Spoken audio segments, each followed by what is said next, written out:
Chapitre 6. Hors le paradis de l'enfance. Fil de trame, fil de chaîne, nouvelle tournée de mots dans le cabinet de Cécile. Elle appelle mes mots et ils viennent, la femme indigo traçant pour moi une route. Et se dévoilent peu à peu les couleurs de ma petite enfance. Le bleu éclatant des rêves familiers et l'outre noir des grandes frayeurs. Mes mots avancent en file indienne. Certains se gonflent comme de mauvais temps, puis ils finissent en gémissement. Mon cœur s'alourdit alors et pleure doucement. D'autres mots jouent les indifférents. Ils ne semblent concernés ni par ce qui se joue, ni par ce qui se noue. Il y en a d'autres encore qui finissent en cascade de rires sonores, mais Cécile n'est pas dupe des déguisements dont ils se parlent. Ils atterrissent toujours devant elle sans le moindre artifice, en parfaite transparence. Frustration, capitulation, disparition, des mots bien surprenants au commencement d'une existence. Cécile rappelle un à un chacun de mes souvenirs. Une vie de mots avance, une vie de mots serpente, la femme indigo me désignant un chemin. Remettre chaque chose à sa place. Entre la vie et la mort, dans le froid hôpital, d'étranges souvenirs me viennent. Des souvenirs dont c'est toute la virulence. Des souvenirs qui froissent mes draps au petit matin de nuit sans fin. Le souvenir de mon corps qu'on zèbre et de mon âme qu'on divise. Le souvenir de rires cruels qui résonnent dans une nuit noire. Le souvenir d'une porte qui se referme et de pas qui s'éloignent. Le souvenir d'une existence passée à distiller le venin de faux semblants, de faux pardons et de faux espoirs. Fil de trame, fil de chaîne, tisser l'histoire de ma vie. Corps immobile et pensée fluide, dans le vacarme des machines qui surveillent ma vie, les mots m'arrivent en ribambelle. Pas des mots à dormir sur des étagères, des mots qui galopent jusqu'au rebord du monde et me ramènent vers moi-même. Danser la vie au beau milieu des imbroglios du monde, chaque époque écrite l'une après l'autre, couche après couche, les empiler sur mes pages, chacune des strates révélées dans la dernière écriture. La parole de la femme indigo dessine pour moi toutes les nuances des couleurs de la vie. Indigo mat au contour violacé, indigo balayé d'une lumière dorée, indigo qui flirte avec une obscurité épaisse. L'infirmière qui avait parlé la veille à mon oreille était de retour. Je l'entendais bavarder avec ses collègues dans le couloir. Elle s'émouvait du tour que prenait la grève générale qui avait saisi quelque temps plus tôt la Martinique. Les ronds-points assiégés, les stations-service prises d'assaut.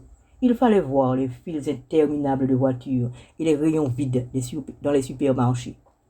On charroyait tout ce qu'on pouvait avant que la vie ne s'arrête. C'est qu'on craignait que ce ne soit comme en février 2009, lorsque les prix avaient furieusement augmenté et que les marchés parallèles avaient fleuri partout dans l'île. En temps de crise, il y en a toujours qui s'en mettent plein les poches. Certains profitent même des combats contre la profitation. Des patates douces, des tomates ou des ananas plantés sans permission à la va comme tu pousses, en contrebas des champs chlordéconés, une fortune. Alors, à chaque mouvement social, c'était une nouvelle folie. Les Martiniquais se préparaient à vivre une troisième guerre mondiale, mettant en réserve de la nourriture comme des fourmis. Tout en parlant, Martine était arrivée devant ma chambre. Elle avait à peine poussé la porte qu'elle m'avait interpellée. « Tu te rends compte, petite madame, cela semble parti pour un bon moment. Tu sais, selon le syndicaliste que l'on a interviewé hier soir au journal télévisé, les grévistes veulent obtenir non seulement la suppression de l'obligation vaccinale, mais aussi la fin du pass sanitaire, la hausse des salaires, une baisse des prix des produits de première nécessité et plus de perspectives d'avenir. Des jeunes exigent par la même occasion que l'histoire coloniale soit dite par les colonisés eux-mêmes. On sait bien que la vie d'hier et celle d'aujourd'hui sont liées. C'est le feu d'artifice des revendications. Pas moins de 13 points sur la plateforme des revendications. Martine avait marqué une courte pause, puis elle était repartie. pour obtenir une telle explosion de revendications. C'est que la colère devait couver depuis longtemps. J'imaginais le sourire carnassier qui s'était dessiné sur les lèvres de l'infirmière. À mon avis, dit madame, assurément, des points ont été oubliés. Aucune allusion aux vraies causes de la situation désastreuse du pays. Personne ne propose une façon d'éliminer les monopoles qu'imposent certains grands groupes financiers, ni même une possible redistribution des terres agricoles. Terres agricoles qui appartiennent en majorité à ceux que certains appellent les derniers maîtres de la Martinique. Tout le monde parle, mais personne n'ose croire que ce soit pour en finir avec les inégalités établies au lendemain de l'abolition de l'esclavage. Les désormais citoyens français avaient été renvoyés sur les habitations, une main devant, une main derrière, et ils avaient dû se liguer pour tenter d'imposer à leurs anciens maîtres quelques limites à leurs prétentions. Pourquoi ne tient-on jamais compte des enseignements de l'histoire? Quand des économistes sérieux envisagent ne serait-ce que plus de transparence quant aux bénéfices des sociétés qui s'épanouissent sur le dos des Martiniquais, la publication de leurs comptes, une vue claire sur leurs marges avant ou leurs marges arrière, par exemple, c'est l'omerta. On préfère pérenniser un système qui ne profite qu'à une minorité. Être les premiers sur les marchés financiers semble plus important que le bien-être des populations. Toujours être les premiers, mais à quel prix? Et on s'étonne que la violence soit de plus en plus banalisée. Personne ne semble vouloir faire de vrais choix pour une société nouvelle. La plupart des Martiniquais ont peur de finir dans le même chaos qu'Haïti. On croit que trouver des solutions, c'est tout remettre en cause. Tout ce que l'on veut pourtant, c'est que les Martiniquais aient l'opportunité de gérer leurs propres affaires puisqu'ils en connaissent les enjeux mieux qu'un lointain Paris. Qui mieux que les Martiniquais eux-mêmes pourrait trouver des stratégies afin de sortir leur pays du chaos? On nage dans d'interminables contradictions. Martine faisait et les questions et les réponses. Pourquoi ne veut-on pas tirer des enseignements de l'histoire? Petite madame, je te fais remarquer que l'on n'avait pas tergiversé au moment où il avait fallu indemniser les esclavagistes. Il était primordial de venir en aide à ceux qui venaient de perdre leur précieux cheptel. Quand je pense que l'esclavage est reconnu aujourd'hui comme crime contre l'humanité, j'enrage. Pourquoi se faire sa place au soleil sur le dos des autres? Tu sais, petite madame, je pense que les Martiniquais n'ont pas fini de descendre dans les rues pour crier leur colère. Et toi, tu es là, allongé sur ton lit, alors qu'il y a tant à faire. Martine était au cœur d'un grand émoi. Tout y passait. Et je ne parle même pas de cette montée généralisée du fascisme. Partout dans le monde, tu as remarqué, c'est la prééminence de la force sur la loi. Où sont passées les démocraties? Ce qui importe, ce n'est plus le bonheur des gens, c'est l'argent. Mais l'un et l'autre sont tout simplement quelquefois incompatibles. Tu sais, petite madame, je te le dis franchement, demain ne s'annonce pas pour nous très réjouissant. Martine est une idéaliste. C'est une Martiniquaise qui croit fermement dans les vertus de la République. Liberté, égalité, fraternité.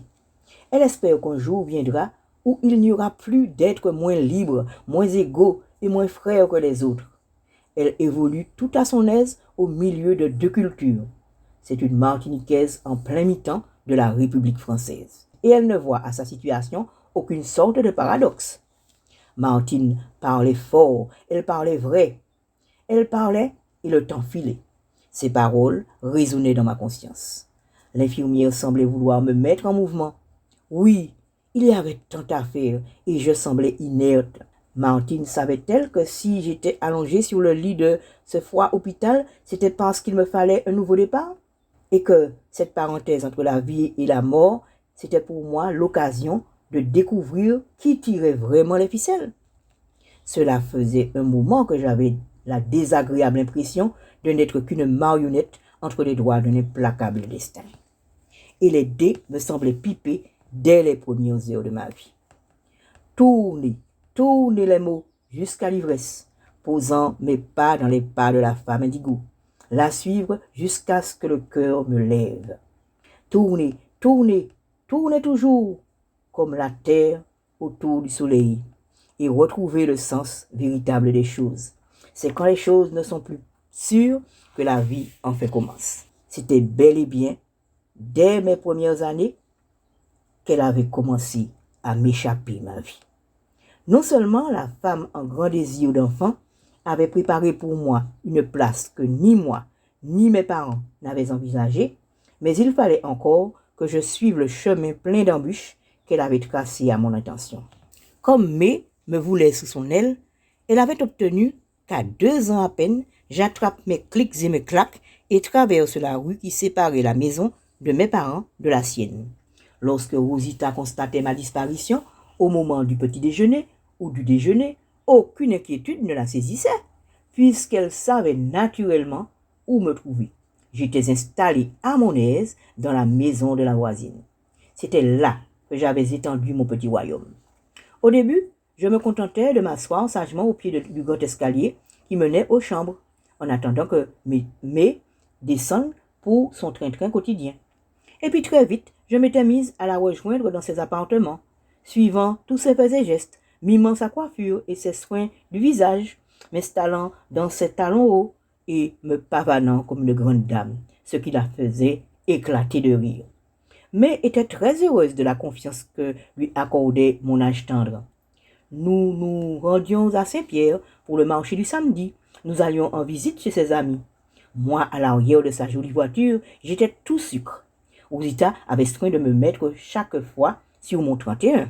Ma plus belle robe à pois ou à fleurs qui laissait apparaître une culotte à dentelle, plus de nœuds que de cheveux et d'adorables chaussures vernies. Habillée de la sorte, quiconque me regardait aurait pu croire que j'allais m'envoler. Je suivais ma grande amie partout où elle allait. Ça lui donnait des allures de maman. Une maman fière de son enfant. Une maman tout sourire. Mais me couvrait de cadeaux et de soins. Ma Léonie et ma Fanny, la mère de Léonie, participaient aussi à mon éducation. Rosita n'y voyait rien à redire. Comme je n'avais eu le temps de connaître ni égyptienne, ma grand-mère maternelle, ni la mère de mon père, c'était 2 aïeuls providentiels qui m'entouraient d'amour et d'attention. Alors, peu à peu, je m'étais mise à passer chez les voisins le plus clair de mon temps. Mon père aussi voyait tout cela d'un très bon œil. Les voisins étaient des gens bien. Alcide était le directeur du collège du Carbet et May était professeur. Que demander de plus? Aucun souci à se faire, mais l'avait promis. C'était comme un entraînement pour le jour où je serais vraiment sa fille. Tout le monde était en confiance. Un jour, j'ai eu mon lit, mes couverts et mon armoire chez May. Tout était pour le mieux dans le meilleur des mondes. D'ailleurs, dans mon esprit, il n'y avait aucune différence entre la maison de la voisine et celle de ma maman. Aucune séparation. Un seul et même univers où l'amour coulait à flot. J'étais partout à mon aise, la maison d'à côté étant une simple extension de celle de mes parents. Je n'avais qu'à traverser la rue, et voilà qu'un beau matin, May s'était autorisé à me demander de l'appeler maman, ce que j'avais fait sans aucune réticence. Je voyais bien que ça lui faisait grand plaisir, et pourvu que l'on soit heureux, aux yeux des enfants, c'est amplement suffisant. Ma nouvelle maman avait encore fait un nouveau pas vers moi, quelque temps plus tard, en insistant pour changer mon prénom. Il s'agissait, selon elle, de me protéger en me donnant celui de la Vierge. Alors, tout le monde avait adopté ce prénom et ne m'appelait désormais qu'ainsi. Myriam par-ci, Myriam par-là. Mais avait expliqué que Myriam, c'était Marie en hébreu. Qu'avais-je à faire de l'hébreu, moi?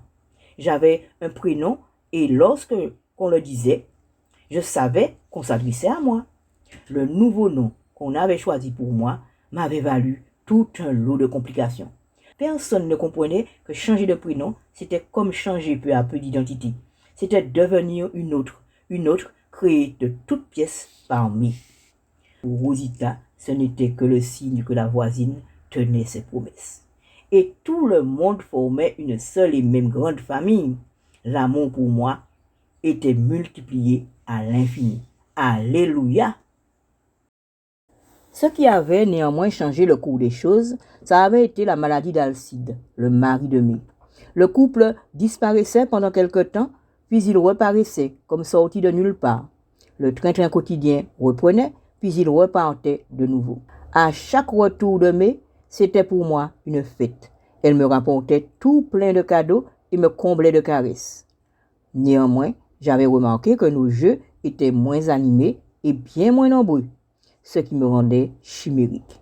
Lorsqu'il disparaissait, Mai et Alcide se rendaient à Villejuif, un hôpital réputé pour le traitement des cancers. Alcide avait fini par développer un cancer de l'œsophage puisqu'il fumait et buvait plus que nécessaire. C'est ainsi qu'il avait creusé lui-même sa propre tombe. À 2 ans, que pouvais-je savoir de la maladie ou de la mort? Je ne savais pas ce qu'était le cancer. Je ne savais pas que lorsque cette bête-là s'installe, elle dévore lentement votre vie jusqu'à ce qu'il ne vous reste plus rien. Un jour, Mai était revenue seule de Villejuif. Elle était toute drapée de noir et de pleurs, et son regard s'était assombri. Alcide venait de quitter le monde en emportant son paradis. Fini les belles coiffures, fini les escarpins à talons, fini les grands éclats de rire.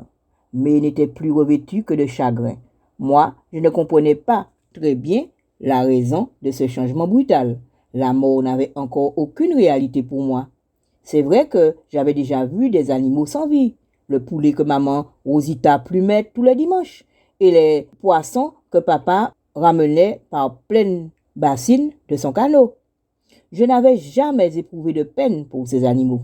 Ils atterrissaient dans mon assiette, c'était l'ordre normal des choses.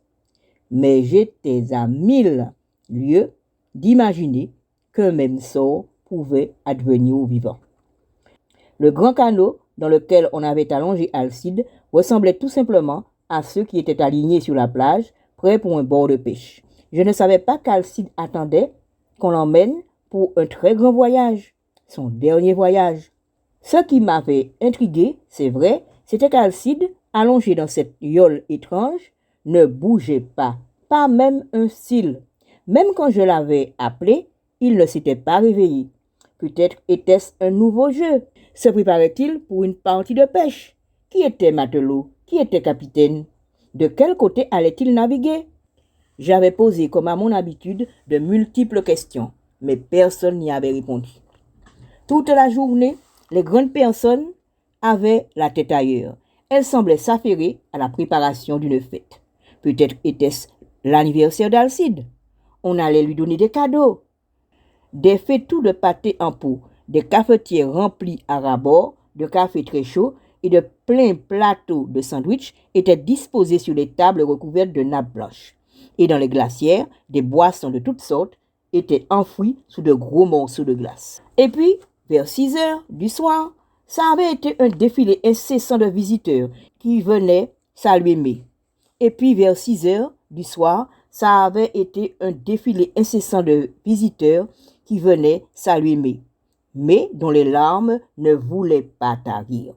Je me doutais bien, en voyant tous ces gens parler tout bas à ma grande amie, que le sommeil d'Alcide, dans cette yole étrange, était la cause de son chagrin. Mais je ne m'expliquais pas une si grande désolation. N'était-ce pas la fête?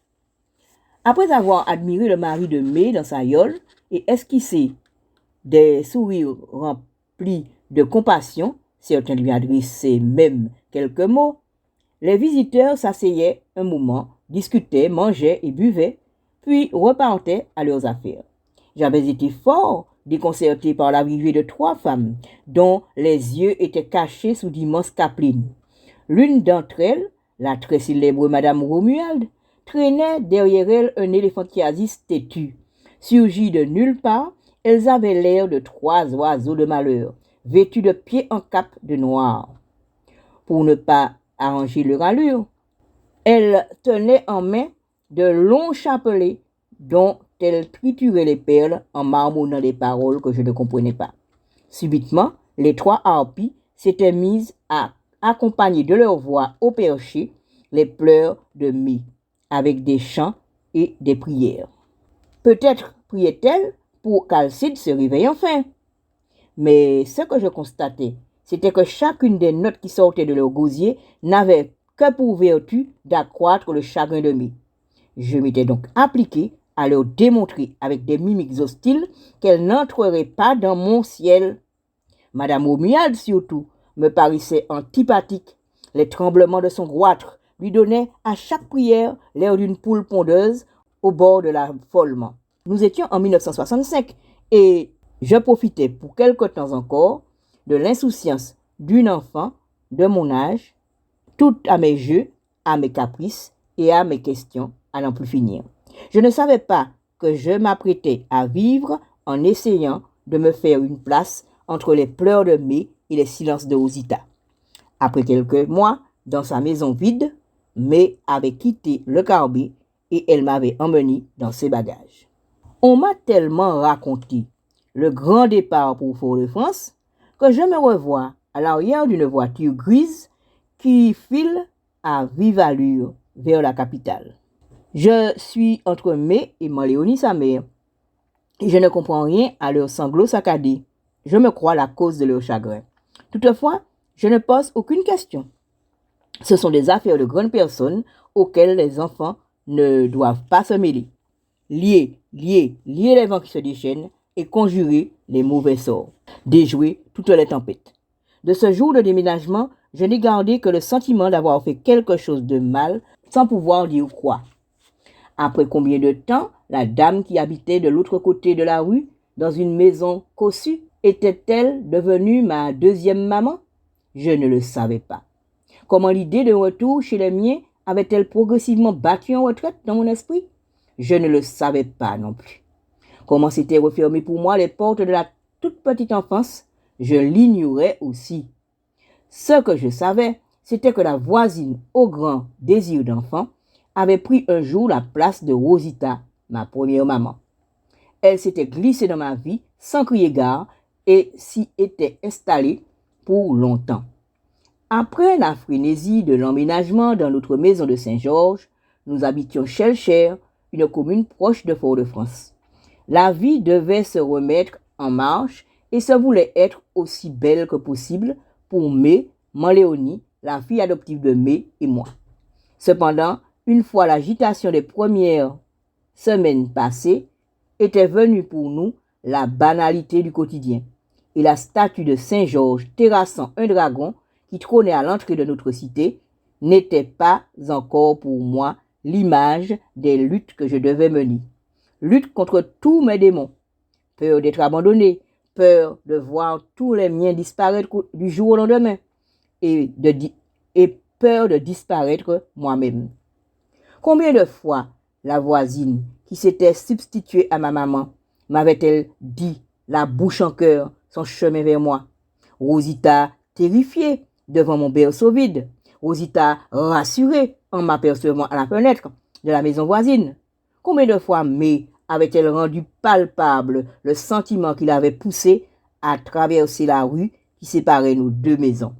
C'était pour elle le gage d'un amour irrépressible, une attirance naturelle contre laquelle elle n'avait pas pu lutter.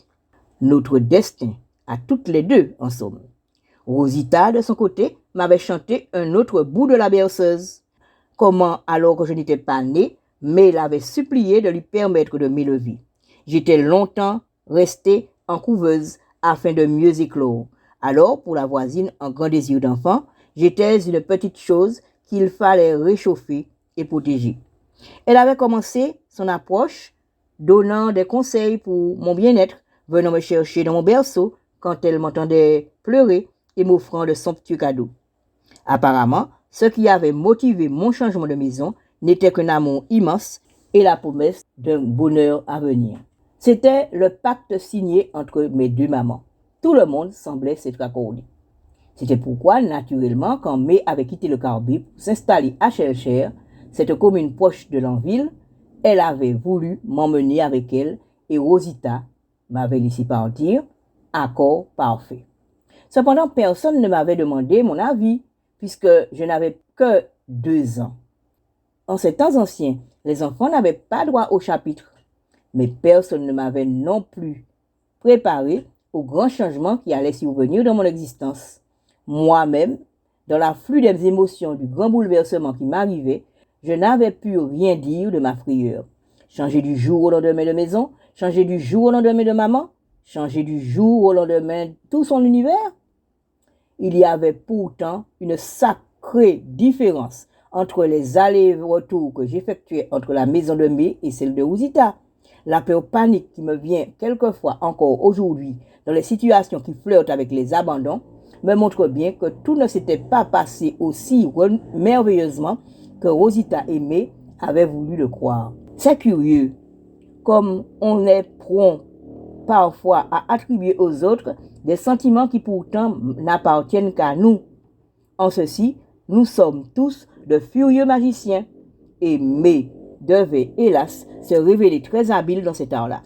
Transformer le monde au gré de sa volonté, redistribuer les cartes et brouiller l'ordre logique des choses. On dit chez nous, aux Antilles, que plus souvent que rarement, ce sont les grands-parents qui élèvent leurs petits-enfants, et que cela nous vient du temps de notre esclavage. Toute la communauté des esclavisés veillait sur la marmaille jusqu'à ce que celle-ci soit apte à travailler dans les champs, dans les ateliers du maître ou dans la grande maison. L'esclavage peut-il tout expliquer?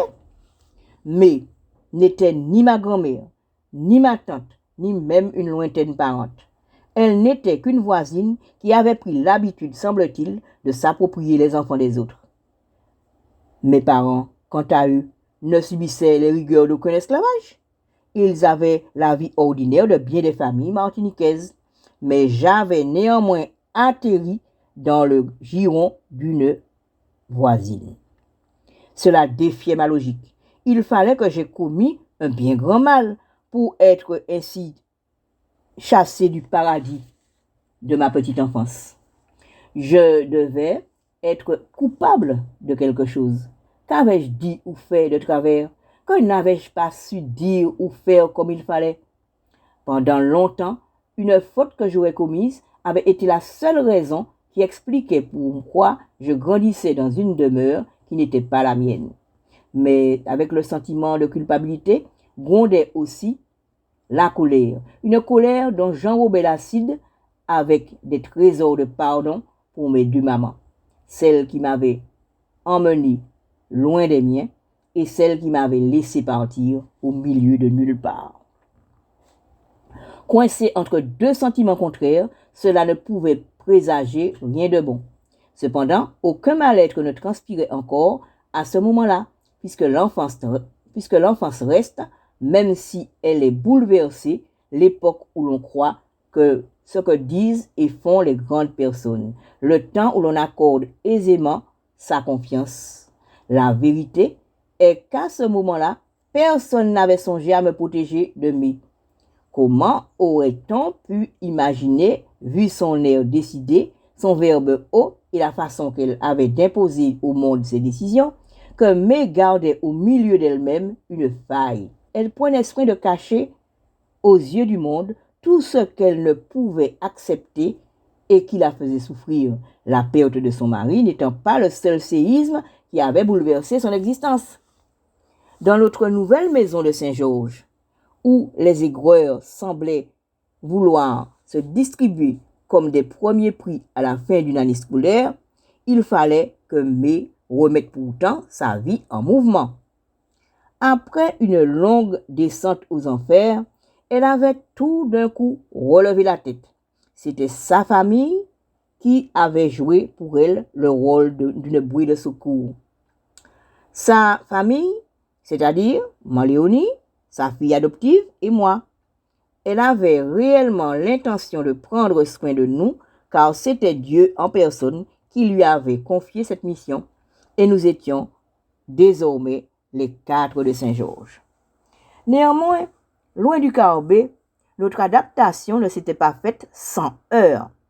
Au premier temps de notre vie à Saint-Georges, outre les soins qu'elle me prodiguait, mais accomplissait tous ses devoirs avec obstination.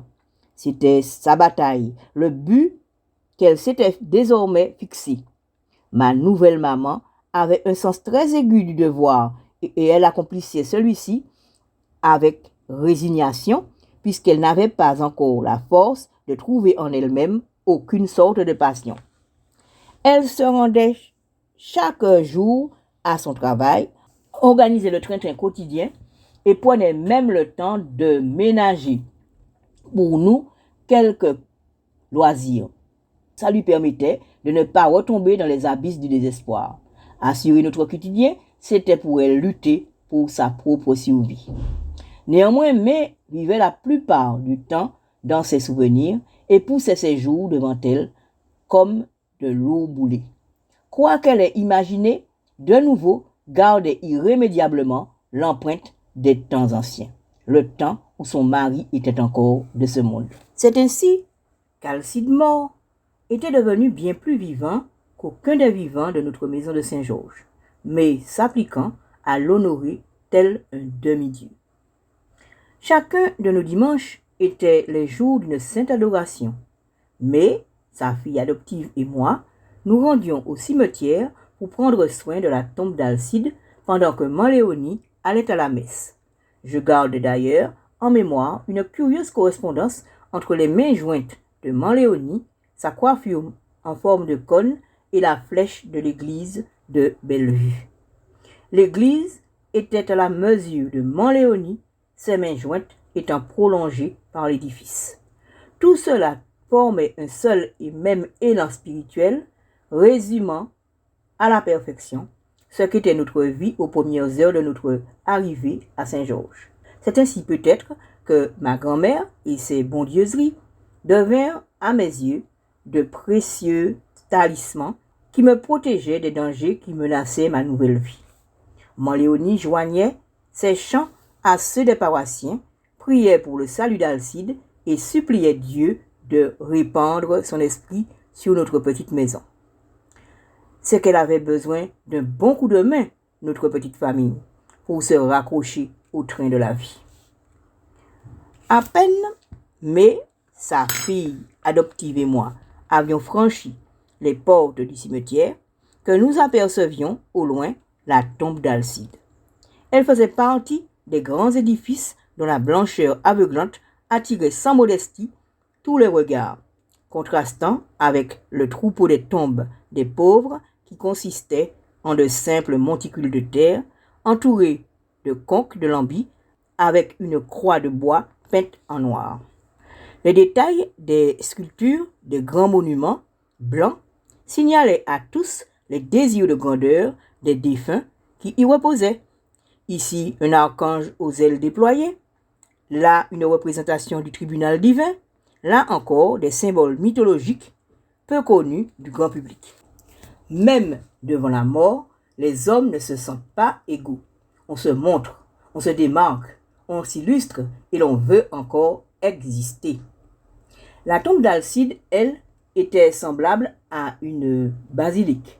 Elle était flanquée de tours et d'arcades et portait en son sommet un dôme que May avait voulu la réplique du Sacré-Cœur de Montmartre. Pas moins. On y accédait grâce à un escalier aux marches irrégulières dont l'ascension se révélait toujours très périlleuse. Arrivés en haut de l'escalier, nous étions accueillis par l'immense portrait d'Alcide, un portrait à la mesure de l'amour que May avait pour lui. En haut des marches, Alcide se dressait devant nous et nous narguait, son impeccable complet, jurant avec l'effronterie de son sourire. Il semblait défier le monde entier du regard. Et quand nous frottions le marbre de sa tombe, désherbions les alentours et remplissions les vases de fleurs, les yeux suiveurs d'Alcide ne perdaient rien de nos gestes. On aurait même juré que le mari de May contrôlait tous nos agissements. Moi, m'efforçant de faire plaisir à ma maman, je multipliais les allers et retours à la fontaine pour remplir mon petit seau. J'étais si fière d'être utile. Nous travaillions en harmonie sous un soleil de plomb toute la matinée. Puis, vers 13h, May donnait le signal du départ et nous rangions notre attirail pour regagner nos pénates. Des pénates où nous attendait le bon repas que Léonie avait préparé, que ce soit le gigot au four ou la fricassée de coq dominicale.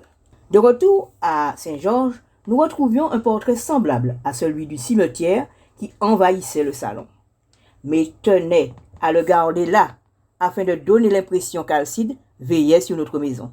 Et c'était tout à fait curieux de constater qu'à chaque événement pris en photo, bal ou repas familial, le photographe capturait toujours le sourire d'Alcide. C'était comme s'il s'invitait chez les vivants. Combien de fois ses yeux suiveurs m'avaient-ils causé des frayeurs? L'ombre du défunt planait sur notre maison de Saint-Georges et le jour et la nuit, puisque May avait poussé le bouchon jusqu'à conserver toute sa garde-robe. Les chaussures d'Alcide étaient alignées sous son lit comme pour attendre un défilé. Dans son armoire, ses vestes et ses pantalons mangeaient presque toute la place. On aurait dit que les robes de May se serraient les unes contre les autres, saisies du même esprit de renoncement que leur maîtresse. May avait même gardé dans un des tiroirs de sa coiffeuse le dispositif qui permettait à Alcide d'être nourri. Une petite chose détestable qui permettait aux aliments mixés d'arriver jusqu'à l'estomac du moribond. J'étais, par cet objet, malgré moi, en lien direct avec Alcide, sa maladie, ses pompes et ses œuvres. J'étais en lien avec un homme qui, de son vivant, avait été bien moins présent qu'après sa mort. Alcide étant omniprésent, j'en étais arrivé à croire que tous les défunts étaient des ombres qui séjournaient à leur aise parmi les vivants. Chacun des objets leur ayant appartenu, les rappelant constamment à notre bon souvenir. Les yeux suiveurs de la photo du salon étaient pour moi la preuve irréfutable qu'Alcide était bel et bien présent. Nous n'étions pas les 4 de Saint-Georges, comme May se plaisait à dire, mais bel et bien les 5. 5 âmes, et l'une d'entre nous était bien plus vivante que les autres. Aucune sérénité n'était donc possible pour moi. Heureusement que la statue de Saint-Georges, terrassant un dragon, planté à l'entrée de notre résidence, s'était mise peu à peu à me parler d'une victoire possible sur les terreurs qui me saisissaient de jour comme de nuit. C'était Léonie qui m'avait raconté en détail l'histoire de ce saint fulgurant. Un dragon exigeait des sacrifices humains et Saint-Georges avait délivré en le terrassant la princesse qui avait été choisie comme prochaine offrande. J'attendais de pied ferme le saint qui me sauverait de mes horribles dragons. Ma peur de voir May disparaître, ma peur d'être un jour emporté par Alcide et de disparaître moi-même. L'ombre du mari de May plane sur mon univers et mes rêves se drapent de noir. J'accompagne May où qu'elle aille, déambulant dans les cimetières ou chantant des Ave Maria dans des cathédrales. Une odeur d'encens emplit mes poumons, celle d'une terre fraîchement remuée remonte à mes narines et m'étouffe, mais la porte comme un vêtement. Toutes les couleurs de May sont ternes, mes rêves aussi s'enveloppent de couleurs sombres. J'aurais pourtant voulu un soleil, le soleil éclatant de midi ou celui rougeoyant des fins de journée. J'aurais préféré les robes aux couleurs vives, comme autrefois, les robes à grands motifs, pleins de joie. J'aurais voulu, comme autrefois, de grands éclats de rire au milieu de mon cœur. J'aurais voulu respirer la vie, mais c'est la mort qui me venait. Mais se drape de noir et de pleurs. Même rire est pour elle une offense à tous ses souvenirs. Mais refuse obstinément de vivre. Elle ne voit pas que ma vie avance et je n'ai le choix que de la suivre. Je la suis pas à pas sur une route tracée dans un dédale de tombes, de regrets et de larmes. C'est le chemin qu'elle a choisi pour moi. Je n'en connais pas d'autre. Je n'ai que 3 ans. À mes yeux, notre maison de Saint-Georges, c'était un festival de toutes sortes de frayeurs. Outre les reliques que May gardait précieusement, notre logis était un antre où se serraient bien des monstres. Et mes nuits étaient hantées par de terrifiants cauchemars. La peur que moi aussi je meure et qu'Alcide vienne un matin me chercher pour me punir, puisque malgré toutes les volontés du monde, je n'étais pas une enfant sage. Lorsque May me menaçait, disant qu'un loup viendrait me dévorer un soir, le loup avait sur le museau le même sourire énigmatique qu'Alcide. Et j'avais encore plus peur. Quelquefois même, c'était May qui provoquait mes prières sans le vouloir. Afin de voir la surprise dans mes yeux d'enfant, elle avait une veille de Noël pris soin de poser une immense poupée au pied de mon lit. Une poupée allemande de près d'1 mètre. 1 mètre de poupée. C'était sa façon à elle de me dire qu'elle m'aimait d'un amour incommensurable. C'est qu'elle ne savait rien des peurs que me causait la tombée de la nuit, avec son défilé de figures abominables. Réveillée par un mauvais rêve, l'ombre de la poupée avait été terrifiante. Aussi m'étais-je recroquevillée sous mes draps, sans oser un seul mouvement jusqu'au petit matin, tant j'étais effrayée. Lier les vents qui se déchaînent et conjurer les mauvais sorts, déjouer toutes les tempêtes. Qui serait le Jésus-Christ qui me sauverait de l'univers morbide dans lequel j'étais élevée? On dit que pour se construire, un enfant a besoin d'une figure paternelle, quelle qu'elle soit, père biologique, père adoptif, oncle ou même ami de la famille. J'avais trouvé, en la personne d'Alcide, un bien curieux parent. Quel attrait pouvais-je trouver à cet être fantomatique? Cécile est effarée de cette omniprésence de la mort dans la vie d'une petite fille. Elle reconnaît que cela a dû être très violent. Et elle mesure combien les dés étaient pour moi pipés dès le départ. Elle parle même de traumatisme, puisque je porte encore aujourd'hui les conséquences de cette vie organisée autour de la mort. La peur vissée au fond de moi, la peur à tout instant d'avoir fait quelque chose de mal sans savoir quoi. Poser des mots sur les choses pour envoler les barreaux de ma prison. Les mots sont mes compagnons vers une libération. Pour m'assurer des douleurs, il y avait aussi la fille de May. Elle était de 10 ans mon aînée. Et May, qui aimait par-dessus tout les petits-enfants, me couvrait d'attention. Et peut-être délaissait sa fille adoptive. Peut-être était-ce dès notre installation à Saint-Georges que la demoiselle avait commencé à nourrir à mon encontre une rancœur au fond d'elle-même. Pourtant, notre maman avait tout fait pour qu'un lien s'établisse entre nous. Elle lui avait demandé, par exemple, de me crocheter une jolie robe jaune safran dont j'étais très fière. La jeune fille avait obtempéré, mais ce n'était pas de gaieté de cœur, mais avait la faculté de voir le monde comme elle le désirait. Aussi l'animosité de sa fille lui avait-elle complètement échappé.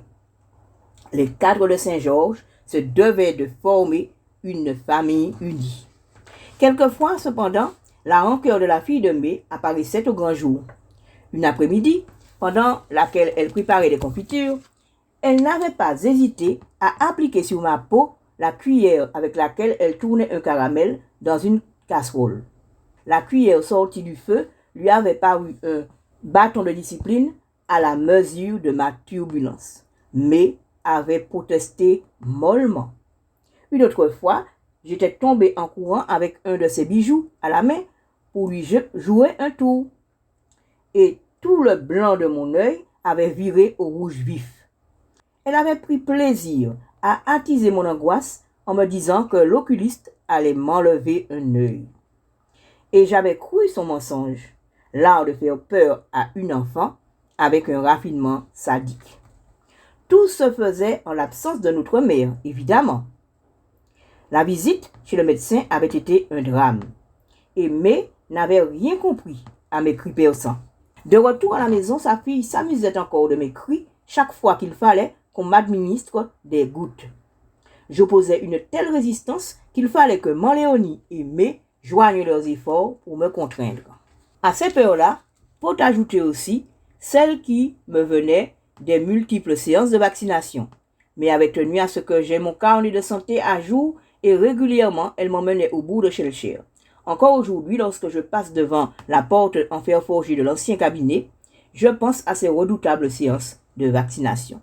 Tout ce qui pique, perce ou creuse est devenu pour moi une hantise. Outre ces tracasseries, il fallait aussi que j'aie la complication d'avoir 2 mamans.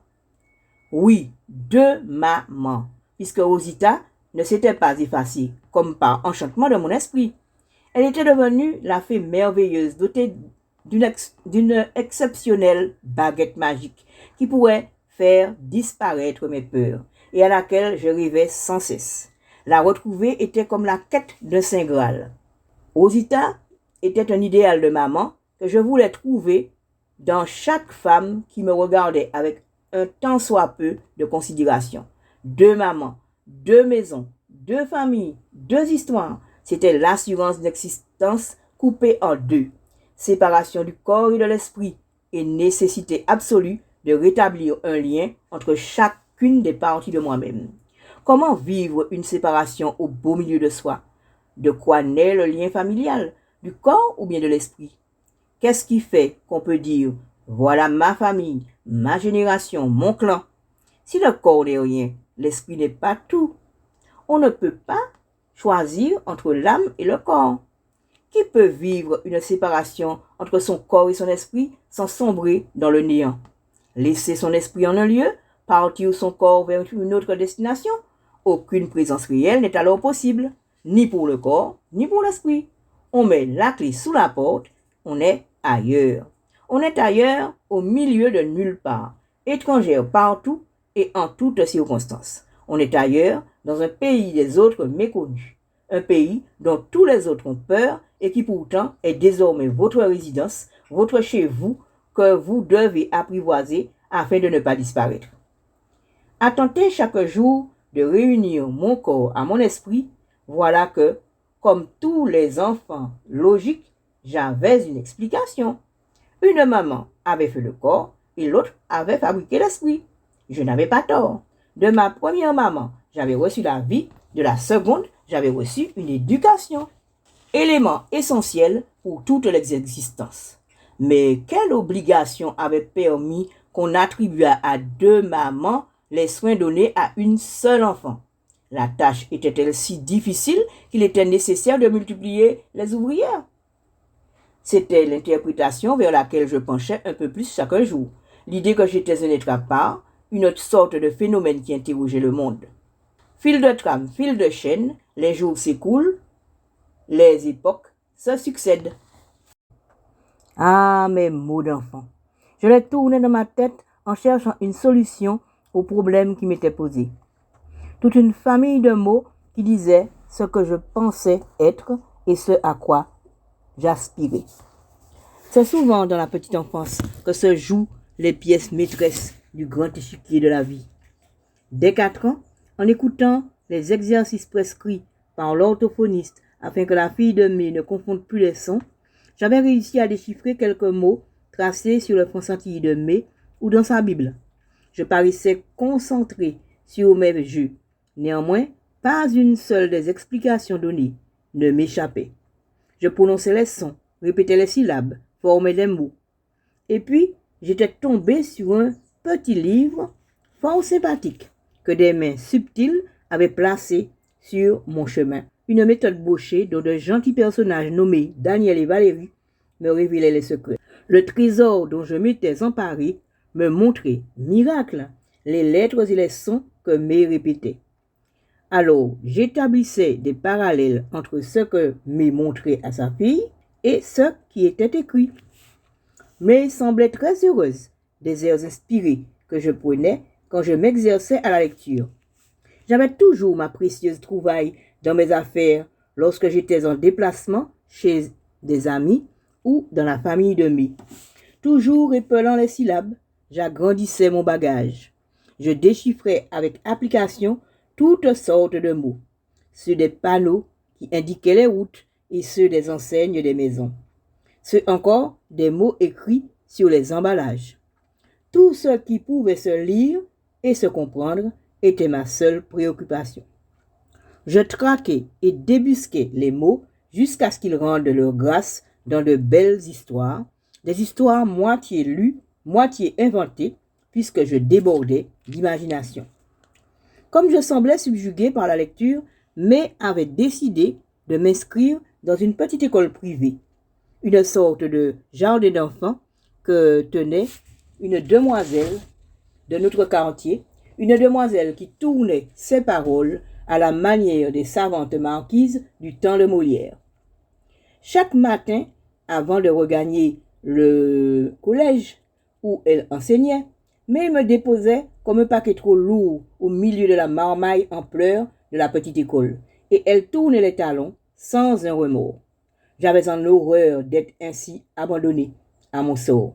Si on voulait me punir, on n'aurait pas mieux trouvé l'abandon à répétition. Et mon drame se rejouait chaque fois à l'identique, sans que je puisse dire un seul mot de protestation.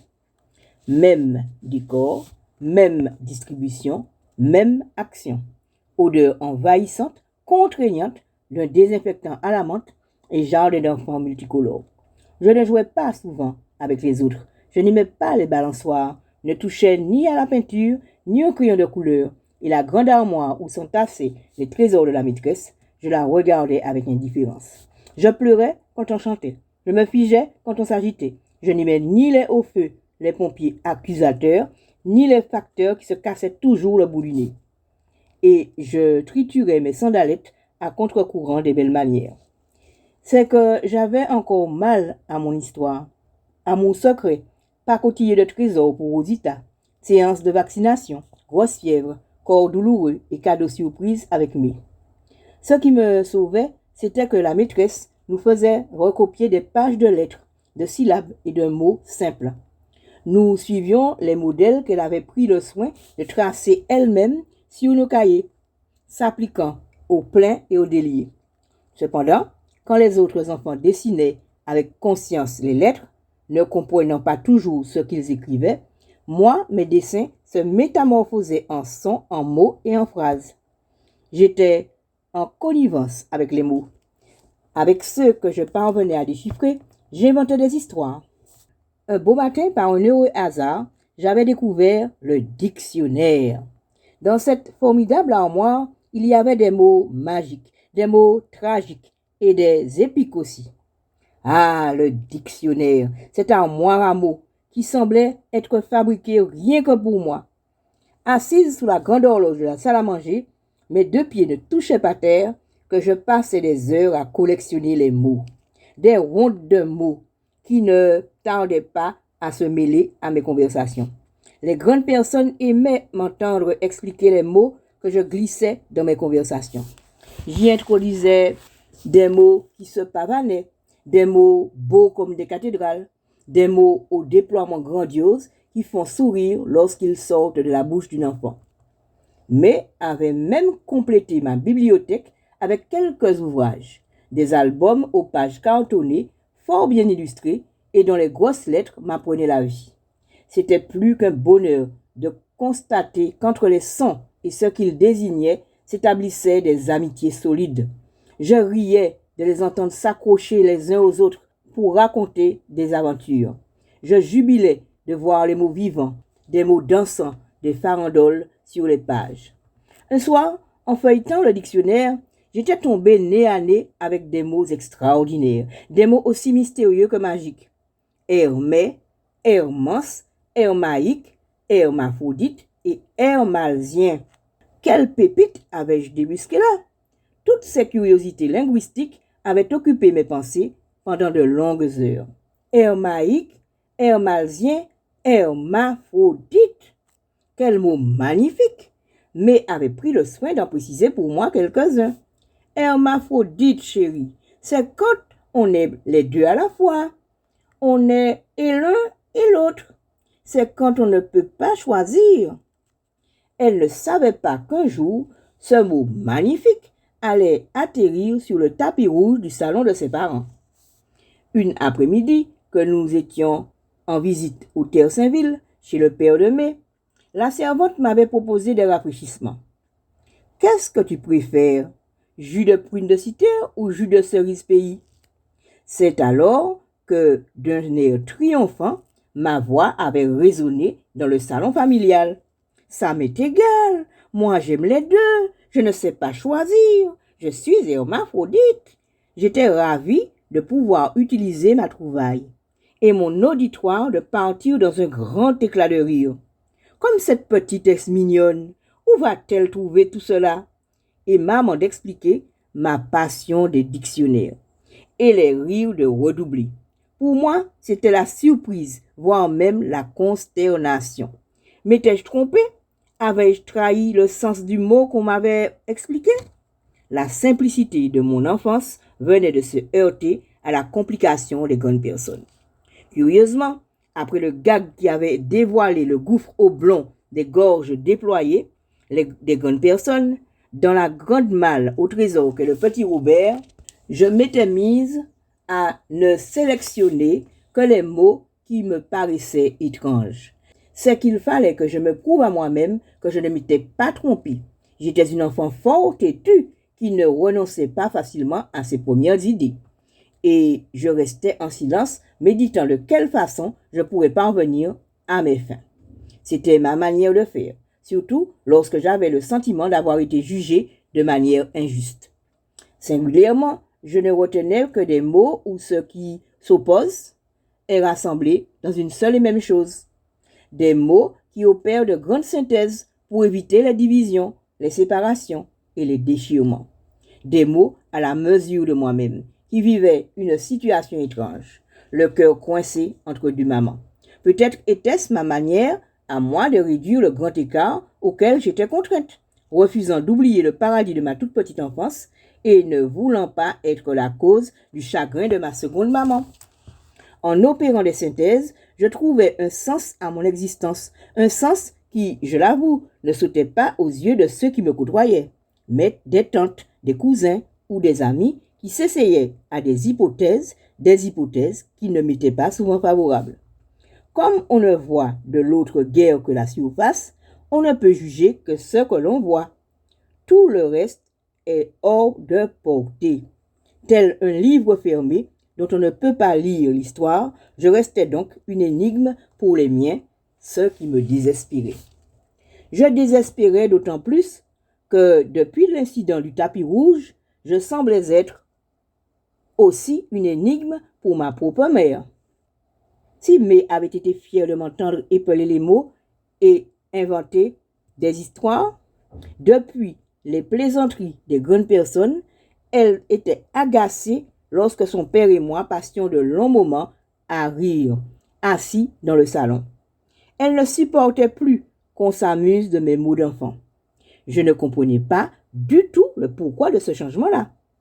En revenant d'une visite que nous avions rendue à ses parents, elle avait éclaté en reproches. « Je t'ai dit que je n'aime pas les enfants qui se rendent intéressants. » Il me semblait désormais que May était très embarrassée d'avoir une enfant telle que moi.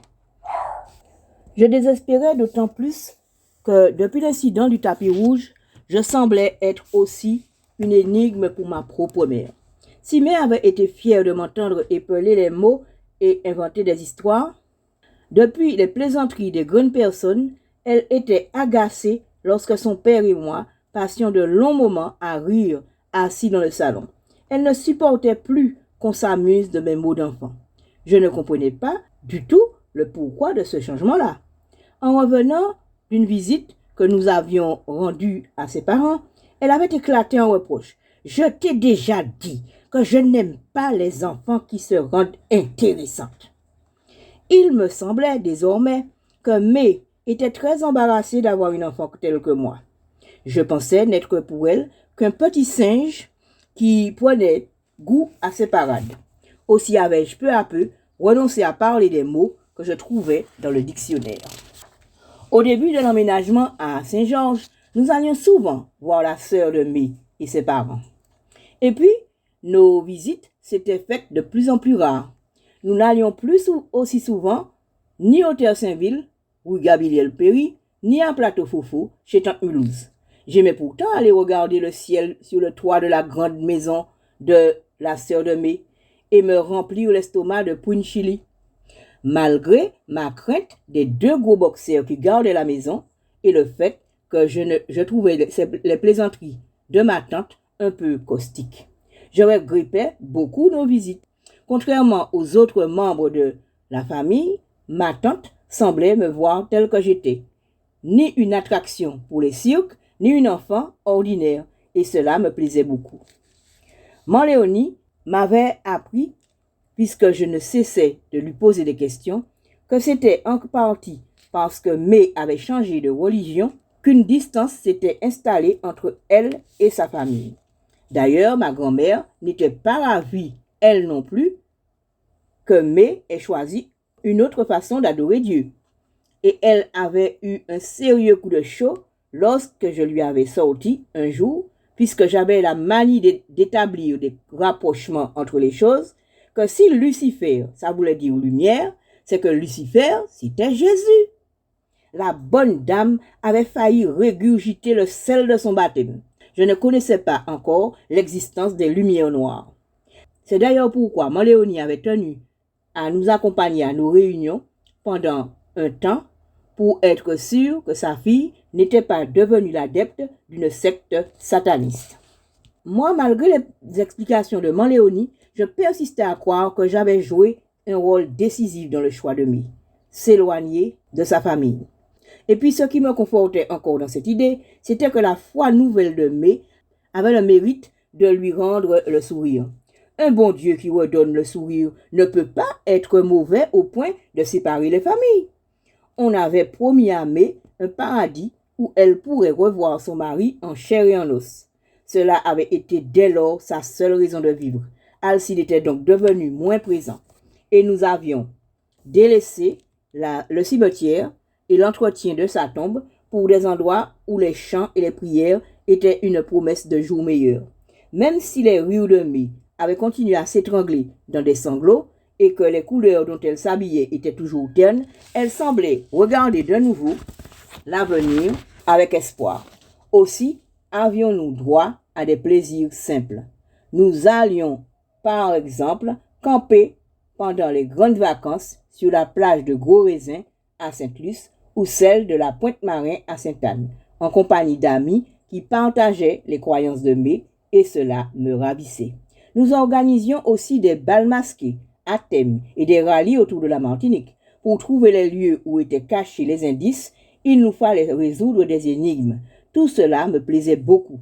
Lier les vents qui se déchaînent, déjouer toutes les tempêtes, fil de trame, fil de chaîne, tisser l'histoire de ma vie.